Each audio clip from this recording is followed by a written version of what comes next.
আসসালামু আলাইকুম। গত ভিডিওতে আমি উদাহরণ 25-এর ক এবং খ দেখিয়েছিলাম। আজকে উদাহরণ 25-এর গ নাম্বার অর্থাৎ আর অন্যটিকে তালিকা পদ্ধতিতে প্রকাশ করে তার ডোমেন নির্ণয় করো। এই ডোমেন রেঞ্জ দিয়ে আমি আরেকটা ভিডিও দিয়েছিলাম, তো এই জিনিসটা আর একটু ক্লিয়ার হওয়ার জন্য আমি এটা আবার দিচ্ছি। দেখো ডোমেন রেঞ্জ কীভাবে নির্ণয় করব। এখানে একটু মানগুলোকে দেখি। এর মান দেওয়া আছে, তো আমরা লিখি এর মানটা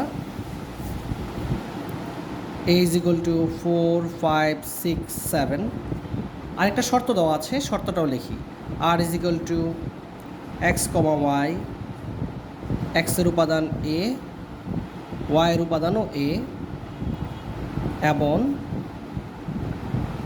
y is equal to x plus 1 এরকম বলা হয়েছে। এখন এটা কেমন বলছে, আর অন্য এটাকে তালিকা পদ্ধতিতে প্রকাশ করো এবং ডোমেন এবং রেঞ্জ নির্ণয় করতে বলছে। তাহলে আমার শর্তটা কি? এটা আমরা বলছিলাম, দেখো আর এর বর্ণিত শর্ত মতে এই যে শর্তটা y is equal to x plus 1, আমরা বলছিলাম যে সবসময় এটা এত ইজি হয়ে থাকবে এরকম না, অনেক সময় এরকম থাকতে পারে। ধরো x plus y is equal to 2, আমার এই সবসময় আমি y এর মানটাকে বের করবো। তাহলে y সমান সমান 2 ওই পাশে আসে, প্লাস x ওই পাশে গেলে কী হয়ে যাবে? মাইনাস।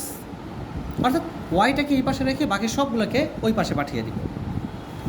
তো আমি শর্তটা পেয়েছি। এখন ওই যে প্রশ্ন বলছে এক্সের উপাদান এ, এক্সের উপাদান এ এর জন্য ওয়াইয়ের মান নির্ণয় করি, ওয়াইয়ের মান নির্ণয় করি। তাহলে মান নির্ণয় কীভাবে দিয়েছিলাম, একটা ছক করব। এক্স ওয়াই এর মানগুলো কয়টা? 4, 5, 6, 7, চারটা। 1, 2, 3, 4। তাহলে 4, 5, 6, 7। এখন একটু রাফে চলে যাই। আমার সমীকরণটা ছিল কি এটা, y is equal to x plus 1, অর্থাৎ x এর মান প্রথমে কত আছে? 4। তুমি 4 বসাও, তাহলে 4 আর 1 যোগ করলে কত আসে? 5। অর্থাৎ এই যে 5 বসাইলাম।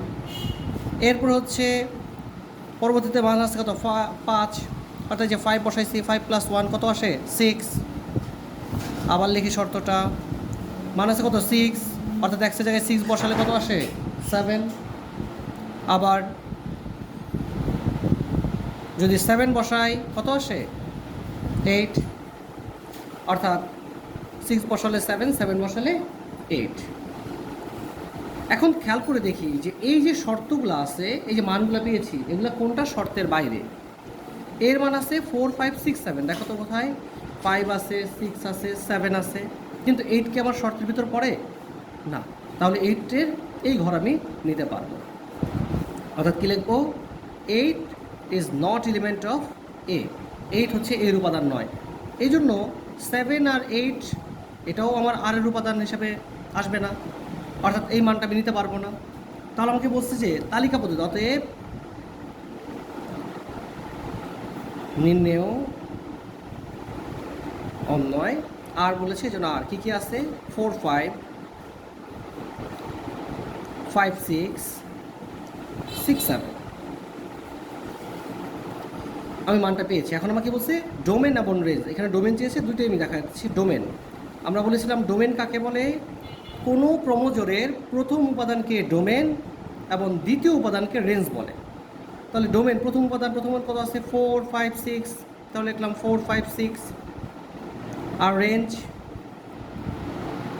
রেঞ্জ হচ্ছে দ্বিতীয় উপাদান 5, 6, 7, 5, 6, 7। এই তো আমার এইসব হলো ডোমেন এবং রেঞ্জ। আশা করি সবাই বুঝতে পেরেছো। ধন্যবাদ সবাইকে।